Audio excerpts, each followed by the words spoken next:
Fred Jones here with the Esther Davis Show, and today, let me see, how can I put this?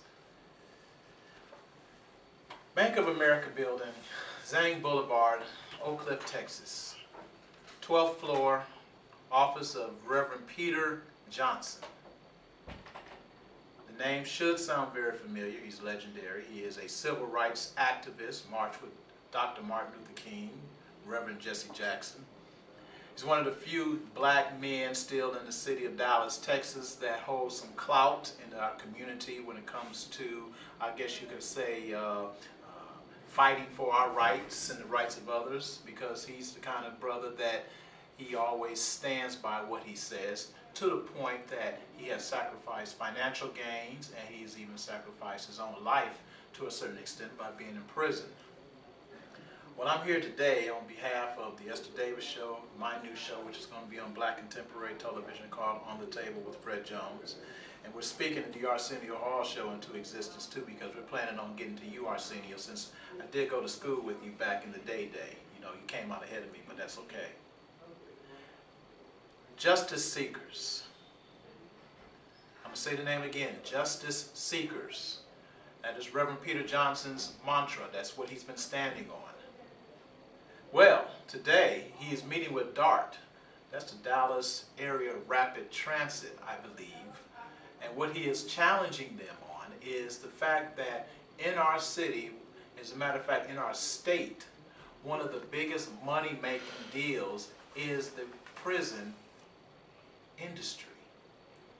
Well, once these brothers and sisters get released, they come back into the community and they are trying to get back to work. They want to become viable members of society, but they have trouble obtaining employment. Well, one of the things that Reverend Peter Johnson is doing through Justice Seekers, which is so far-fetched and so far out of the loop of thinking that, you know, it's just like mind-boggling. He actually went out, found out that DART has roughly 200 miles of unused track that's just sitting out there.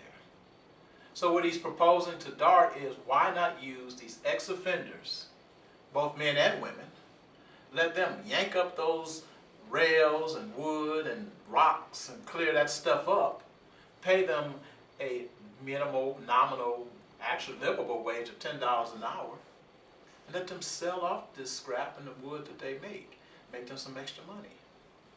I think that's a brilliant idea. The problem is, of course, DART is resisting. So now we have to go and kind of disprove them and show them that, well, you do have these 200 miles of unused track. As a matter of fact, you may have some more that we could use.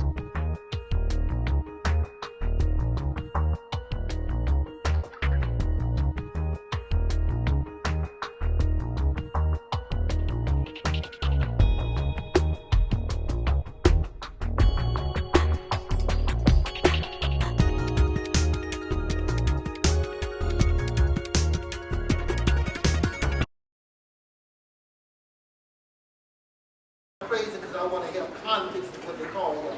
I call you men and women, but they call you convicts. You know that, and I want you to get certified, and we'll help you do that. And that's the only requirement that I have given. That if you're working, you have to learn how to do something, get something done for us. You know, so you learn how to be a welder, learn how to drive a forklift or a bulldozer or a front end loader or a backhoe. But while this is going on, decide what you want to learn how to do, that you can have the skill that you're certified to do and go anywhere in America and get you a good job.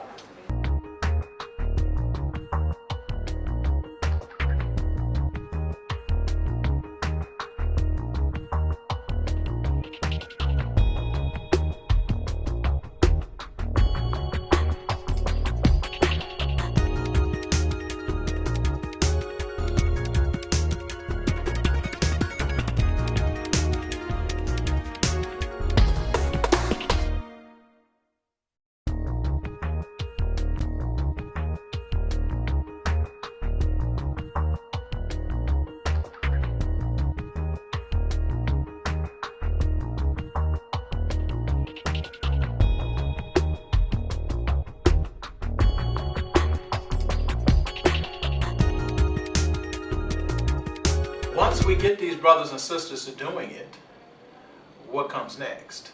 And how do we make sure that these brothers and sisters are good, viable workers, that they don't, how can I say, dishonor the opportunity that's going to be presented to them, and that they prove to be good workers? Because I've been working with ex-offenders now for almost 8 years. And it's always been close to my heart, which is why I'm linking up with Reverend Peter Johnson and Justice Seekers and Esther Davis to help with this process. I'm going to be writing about it. So you're going to be seeing my blogs, you're going to be seeing articles. I'm just going to write about all of it so that we can do this. We're going to YouTube it. We're going to put it out there in the public. We're going to show the world what Dallas, Texas is doing with ex-offenders, and how DART, if they cooperate right, is going to get a good big kickback off of this. This is a good PR move for DART, I think. They need to take advantage of this. So I'm going to write about it. Now I'm going to tell you this. Right now, you look me dead in the eye. The stories that I write are going to be so off the chain that people are going to be like, what's going on here? It's going to be colossal. It's going to be like, whoa! That's what we're going to do. We're going to put it on paper. We're going to put it in media. We're going to put it on print. So that there's going to be no, you can't say that it does not exist. Because it's going to exist.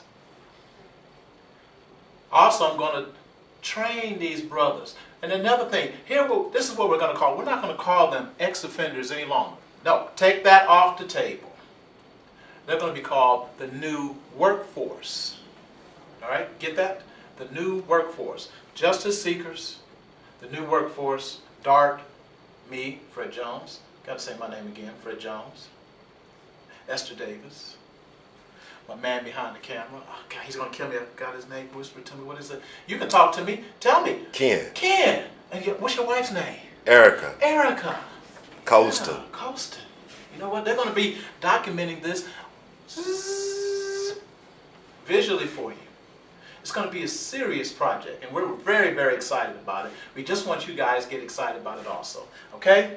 Justice Seekers, DART, the new workforce, not ex-offenders, Fred Jones, Esther Davis, Black Contemporary Television, we're going to get them involved in it. We're going to get Arsenio involved in it, I might as well. We're going to get a lot of people, the magazines, Dallas Post-Tribune, the Dallas Examiner, the Observer, the Weekly. We're going to put all of it out there, okay? Check it out. All right? We'll be back hollering at you a little bit later on. Take care.